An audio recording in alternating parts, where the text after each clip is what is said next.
के महबूब सल्लल्लाहु अलैहि वसल्लम ने फरमाया, जो आदमी हज के लिए चला जाए, जो आदमी हज के लिए चले, सवारी जो कदम उठाए, जो कदम रखे, अल्लाह हर कदम पर नेकी देते हैं, हर कदम पर गुनाह माफ़ करते हैं, हर कदम पे उसके दरजात बुलंद फरमाते हैं।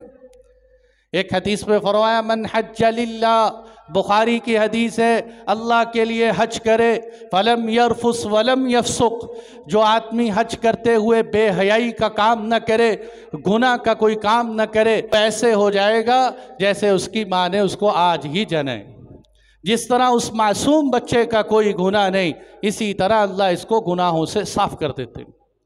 हज़रत आमिर बिन आस, जलीलुल क़दर सहाबी, फ़ातिह मिस्र हैं आमिर बिन आस। हज़रत आमिर बिन आस रज़ियल्लाहु अन्हु को एक ताबई मिलने के लिए गए। उन्होंने देखा कि हज़रत आमिर बिन आस मरदुल मौत में है, मौत बिल्कुल करीब। इस हालत में जब उनसे मिलने के लिए गए तो हज़रत आमिर बिन आस दीवार की तरफ मुँह करके रोने, बहुत रोए। ये सहाबे किराम थे मेरे दोस्तों, जिन्होंने अपनी सारी ज़िंदगियां लगाईं, फिर भी जाते हुए रोते हुए गए। आज हमारे दामन इल्म से खाली, अमल से खाली, पल्ले कुछ भी नहीं, दावे बड़े बड़े। वो लोग जिन्होंने सारी ज़िंदगी लगाई, रोते धोते गए, अल्लाह के महबूब की महफ़िलों में बैठे, रोते हुए गए कि पता नहीं आखिरत में क्या बनेगा। हज़रत आमिर बिन आस रोते रहे। बेटा कहने लगा, अमा बशरक रसूलुल्लाह की भी कज़ा, क्या आपको याद नहीं कि अल्लाह के नबी ने आपके बारे में ये बशारतें दी, खुशखबरियाँ दी आपके बारे में? कहने लगे हाँ। फिर मुतवज्जे हुए, कहने लगे सुनो मेरी बात, मेरे पास जो बख्शिश के लिए सबसे बड़ा अमल है वो सिर्फ़ और सिर्फ ये है कि मैं अल्लाह के दरबार में ये कह सकता हूँ कि या अल्लाह, मैं ला इलाहा इल्लल्लाह मुहम्मदुर रसूलुल्लाह लेकर आया हूँ। मैं ला इलाहा इल्लल्लाह मुहम्मदुर रसूलुल्लाह ले। फिर फरमाने लगे, क़द कुन्तु अला अतबाकिन सलास, मेरे ऊपर 3 ज़माने गुज़रे। एक ज़माना तो वो था कि जब मैं मक्कातुल मुकर्रमा में सब लोगों से ज़्यादा अल्लाह के नबी से नफ़रत करता था। मेरा सबसे बड़ी मेरी ख्वाहिश ये थी कि मुझे जब कभी मौका मिले मैं अल्लाह के महबूब को कत्ल कर दूं, ये मेरी सबसे बड़ी ख्वाहिश थी। और कहने लगे अगर मैं इसी ख्वाहिश पे मर जाता तो आमिर बिन आस जहन्नमी होता। फिर एक वक़्त आया कि अल्लाह ने आमिर को इस्लाम की तौफ़ीक़ दी। मैं अल्लाह के नबी के पास आया और आकर आपके हाथ पर बैत करने लगा। अल्लाह के महबूब ने यूँ हाथ बढ़ाया, मैंने अपना हाथ बढ़ाते वक़्त यूँ पीछे कर लिया। आपने फरमाया अमर क्यों हाथ पीछे किया?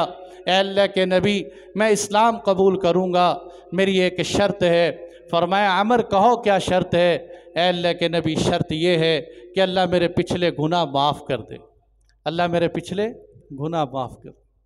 फरमाया अमर अमा अलिमत अन्नल इस्लाम यहदिमु मा कान क़ब्लह व अन्नल हिजरत तहदिमु मा कान क़ब्लहा व अन्नल हज्ज यहदिमु मा कान क़ब्लह। ए अमर, इस्लाम कबूल कर ले। इस्लाम एक ऐसी चीज़ है कि इसको कबूल करने से अल्लाह पिछले सब गुनाह माफ़ फरमा देते हैं। हिजरत से अल्लाह पिछले सब गुनाह माफ़ फरमा देते हैं। तीसरी चीज़ आपने फरमाया हज कर लो, हज से अल्लाह पिछले सब गुनाह माफ़ फरमा देते हैं।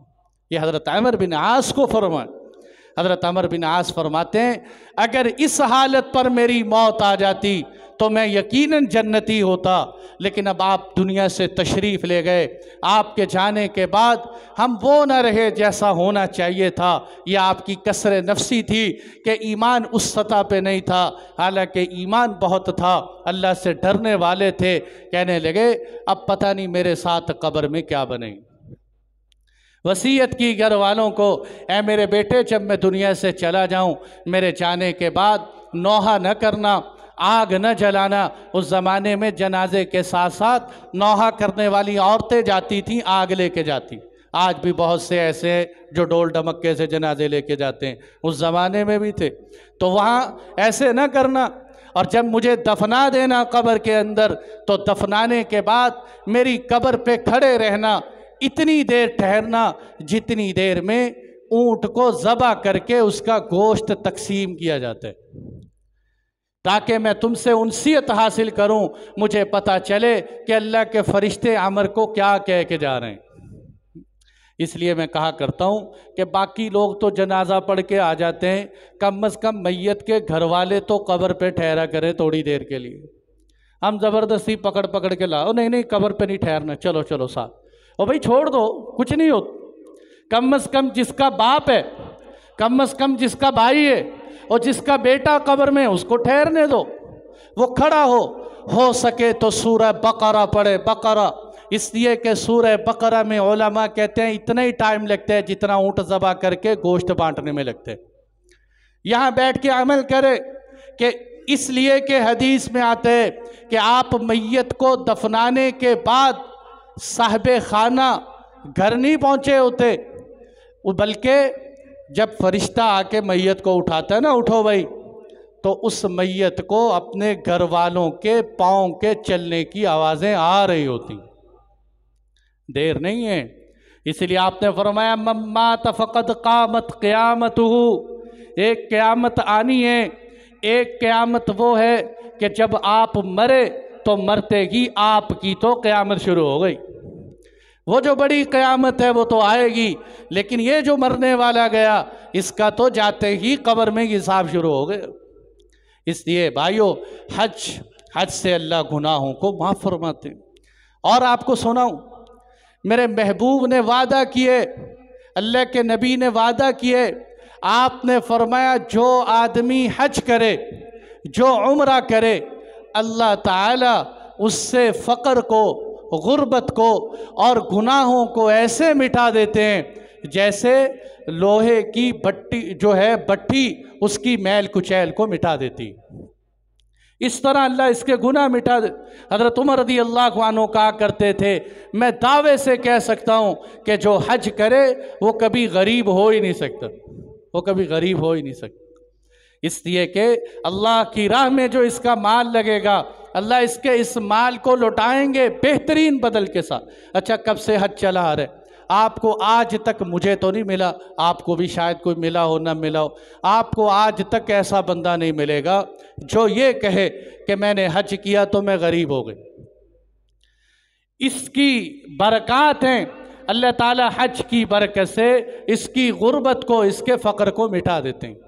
और अंदाज़ा करो, मेरे महबूब दुआ दे रहे हैं, जो हज करेगा उसको अल्लाह के नबी की मग़फ़िरत की बशारत और दुआ मिलेगी, ऐ अल्लाह तू हाजी की बख्शिश फरमा। ये काफ़ी, लेकिन अगले जुमले जो कहे, मेरे ख़्याल में ये जुमले किसी और अमल के लिए मैंने नहीं देखे। क्या फरमाया? या अल्लाह हाजी की बख्शिश फरमा, जिसकी बख्शिश की हाजी दुआ करे उसकी भी बख्शिश फरमा। सुभान अल्लाह, सुभान अल्लाह। हाजी की बख्शिश फरमा, जिसकी बख्शिश की हाजी साहब दुआ कर दें उसकी भी बख्शिश फरमा। कितना बड़ा अमल। इसलिए भाइयों, जब हाजी हज से आए, मिलो और मिलते हुए कहो, हाजी साहब हमारी बख्शिश की दुआ कर दें, हाजी साहब हमारी बख्शिश की दुआ कर दें। मामूली अमल नहीं। और मेरे महबूब ने फरमाया कि जो हज करे अल्लाह ताला उसको कभी बुरी मौत नहीं देंगे, उसका सूए खातिमा नहीं होगा, अहसन खातिमा होगा। और अल्लाह से मांगना चाहिए कि मरते वक़्त खातिमा अच्छा हो जाए, ला इलाहा इल्लल्लाह पे मौत आ जाए, मस्जिद में सजदे में मौत आ जाए, तिलावत करते हुए चले जाएं, अल्लाह के यहाँ जाएं, कहीं नाफरमानी गुनाह म्यूज़िक के अंदर मुब्तला न हो, कि अल्लाह उसका सूए खातिमा नहीं करते, उसका हुस्ने खातिमा होता है जो हज करते हैं। तो इसलिए भाइयों कितने फ़ज़ाइल हैं। ये सिर्फ़ मैंने हज के फ़ज़ाइल सुनाए, इसमें जो तवाफ़ के फ़ज़ाइल, जो सफ़ा मरवा के फ़ज़ाइल, जो मुज़दलिफ़ा मिना अरफ़ात के फ़ज़ाइल, जो उम्रे के फ़ज़ाइल आपने सुने, वो सब अभी इसी के अंदर